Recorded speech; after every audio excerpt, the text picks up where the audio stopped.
भगवत गीता गीता का सार अध्याय 1। जय श्री कृष्ण दोस्तों। भगवत गीता गीता का ज्ञान वैसे तो आपको अनेक भाषाओं में, हर देश की हर भाषा में सुनने और पढ़ने को मिल जाएगा, लेकिन यह जिस भाषा में सबसे पहले लिखा गया था वो थी संस्कृत। महाभारत में वर्तमान कलयुग तक की घटनाओं का विवरण मिलता है।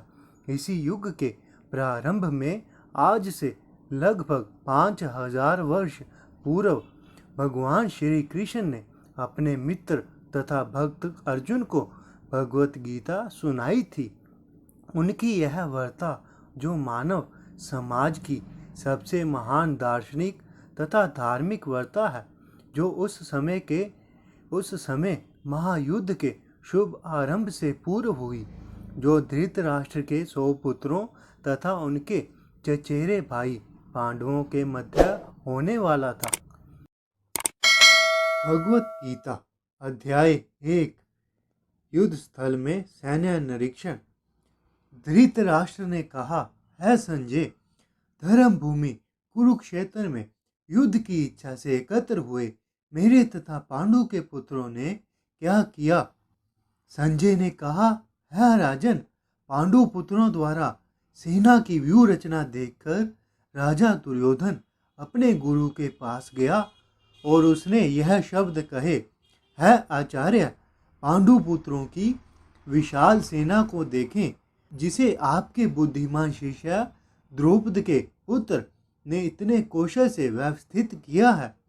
इस सेना में भीम तथा अर्जुन के समान युद्ध करने वाले अनेक वीर धनुर्धर हैं, यथा महारथी युयुधान, विराट तथा द्रुपद।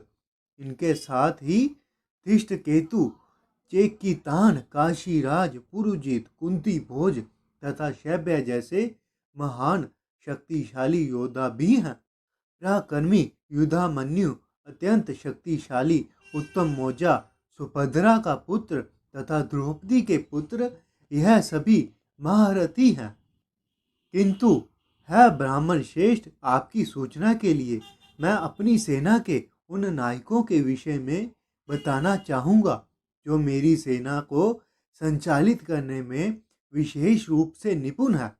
मेरी सेना में स्वयं आप, भीष्म, कर्ण, कृपाचार्य, अश्वत्थामा, विकर्ण तथा सोमदत्त का पुत्र भूरिश्रवा आदि हैं, जो युद्ध में सदैव विजयी रहे हैं।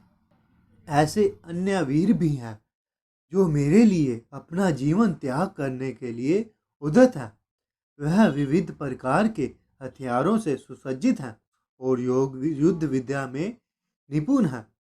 हमारी शक्ति अपरिमेय है और हम सब पितामह द्वारा भलीभांति सुरक्षित हैं, जबकि पांडवों की शक्ति भीम द्वारा भलीभांति सुरक्षित होकर भी सीमित है।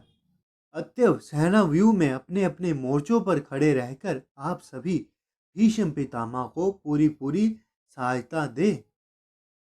तब कुरुवंश के व्यूहवृद्ध परम प्रतापी एवं वृद्ध पितामह ने सिंह गर्जना की सी ध्वनि करने वाले अपने शंख को उच्च स्वर में बजाया, जिससे दुर्योधन बहुत खुश हुआ।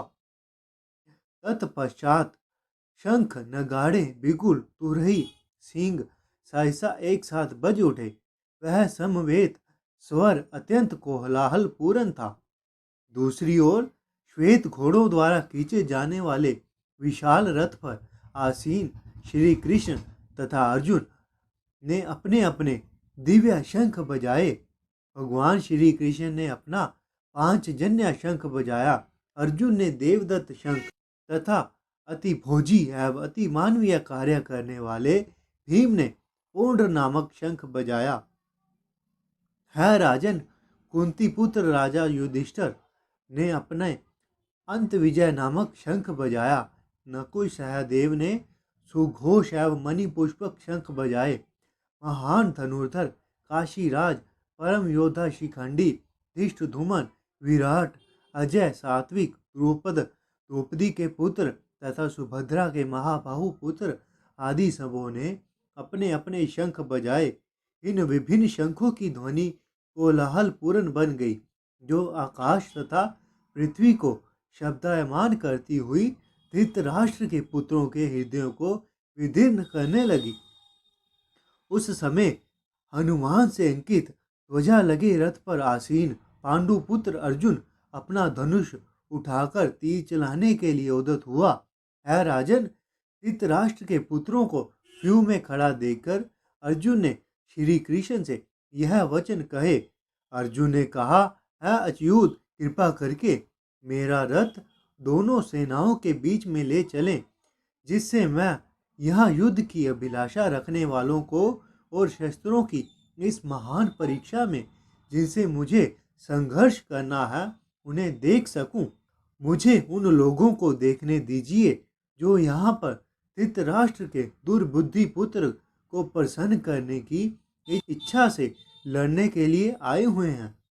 संजय ने कहा, है भरतवंशी, अर्जुन द्वारा इस प्रकार संबोधित किए जाने पर भगवान श्री कृष्ण ने दोनों दलों के बीच उस उत्तम रथ को लाकर खड़ा कर दिया। भीष्म, द्रोण तथा विश्व भर के अन्य समस्त राजाओं के सामने भगवान ने कहा, है पार्थ, यहाँ पर एकत्र सारे कुरुओं को देखो। अर्जुन ने यहाँ वहाँ पर दोनों पक्षों की सेनाओं के मध्य में अपने चाचाओं, ताऊओं, पितामहों, गुरुओं, अपने सारे संबंधियों को देखा। जब कुंती पुत्र अर्जुन ने मित्रों तथा संबंधियों की इन विभिन्न श्रेणियों को देखा तो वह करुणा से अभिभूत हो गया और इस प्रकार बोला। अर्जुन ने कहा, है श्री कृष्ण, इस प्रकार युद्ध की इच्छा रखने वाले मित्रों तथा संबंधियों को अपने समक्ष खड़ा देखकर मेरे शरीर के अंग कांप रहे हैं और मेरा मुंह सूखा जा रहा है। मेरा सारा शरीर कांप रहा है। मेरा गांडीव धनुष मेरे हाथ से सरक रहा है और मेरी त्वचा जल रही है। मैं यहाँ अब और अधिक खड़ा रहने में असमर्थ हूँ। मैं अपने को भूल रहा हूँ और मेरा सिर चकरा रहा है। है श्री कृष्ण, मुझे तो केवल अमंगल के कारण दिख रहे हैं। है श्री कृष्ण, इस युद्ध में अपने ही स्वजनों का वध करने से ना तो मुझे कोई अच्छाई दिखती है और ना मैं उससे किसी प्रकार की विजय, राज्य या सुख की इच्छा रखता हूँ। है गोविंद, हमें राज्य इस जीवन से क्या लाभ, क्योंकि जिन सारे लोगों के लिए हम उन्हें चाहते हैं वह ही हमारे समक्ष इस युद्ध भूमि में खड़े हैं। है मधुसूदन, जब गुरुजन, पितरगण, पुत्रगण, पितामह, मामा, ससुर, पोत्रगण, साले तथा अन्य सारे संबंधी अपना धन एवं प्राण देने के लिए तत्पर हैं और मेरे समक्ष खड़े हैं, तो फिर मैं इन सबको क्यों मारना चाहूँगा, भले ही वह मुझे क्यों न मार डालें। है जीवों के पालक, मैं इन सबों से लड़ने को तैयार नहीं, भले ही बदले में मुझे तीनों लोग क्यों ना मिलते हों। इस पृथ्वी की तो बात ही छोड़ दें। भला धृतराष्ट्र के पुत्रों को मारकर हमें कौन सी प्रसन्नता मिलेगी। यदि हम ऐसे अपने संबंधियों का वध करते हैं तो हम पर पाप चढ़ेगा।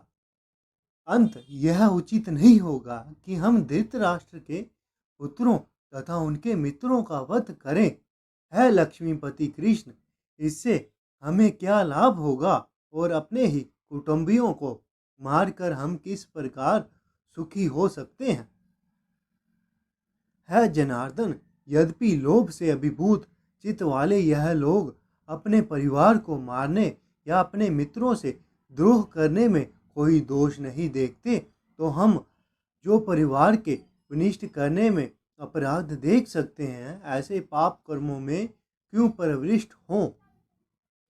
कुल का नाश होने पर सनातन कुल परंपरा नष्ट हो जाती है और इस तरह शेष कुल भी अधर्म में प्रवृत्त हो जाती है। श्री कृष्ण, कुल में अधर्म पर मुक्त होता है तो कुल की स्त्रियां दूषित हो जाती हैं और स्त्रियों के पतन में से अविष्णुवंशी अवांछित संतानें उत्पन्न होती हैं। अवांछित संतानों की वृद्धि से निश्चय ही परिवार के लिए तथा पारिवारिक परंपरा को निष्ठ करने वालों के लिए नारकीय जीवन उत्पन्न होता है। ऐसे पतित कुलों के पुरखे गिर जाते हैं, क्योंकि उन्हें जल तथा पिंड दान करने की क्रियाएं समाप्त हो जाती हैं। जो लोग कुल परंपरा को विनिष्ट करते हैं और इस तरह अवांछित संतानों को जन्म देते हैं, उनके दुष्कर्मों से समस्त प्रकार की सामुदायिक योजनाएं तथा पारिवारिक कल्याण कार्य विनिष्ट हो जाते हैं। है प्रजापालक श्री कृष्ण, मैंने गुरु परंपरा से सुना है, जो लोग कुल धर्म का विनाश करते हैं वह सदैव नरक में वास करते हैं। ओह, कितने आश्चर्य की बात है कि हम जन्मज्ञ पाप कर्म करने के लिए उद्यत हो रहे हैं। राज सुख भोगने की इच्छा से प्रेरित होकर हम अपने संबंधियों को मारने पर तुले हुए हैं। यदि शस्त्रधारी धृतराष्ट्र के पुत्र मुझ निहत्थे तथा रणभूमि में प्रतिरोध करने वाले को मारे तो यह मेरे लिए शेषकर होगा। संजय ने कहा। युद्ध भूमि में इस प्रकार कहकर अर्जुन ने अपना धनुष बाण एक को रख दिया और शोक युक्त होकर रथ के आसन पर बैठ गया। इस प्रकार श्रीमद् भगवद गीता का पहले अध्याय का भक्ति वेदांत तात्पर्य पूर्ण हुआ। जय श्री कृष्ण।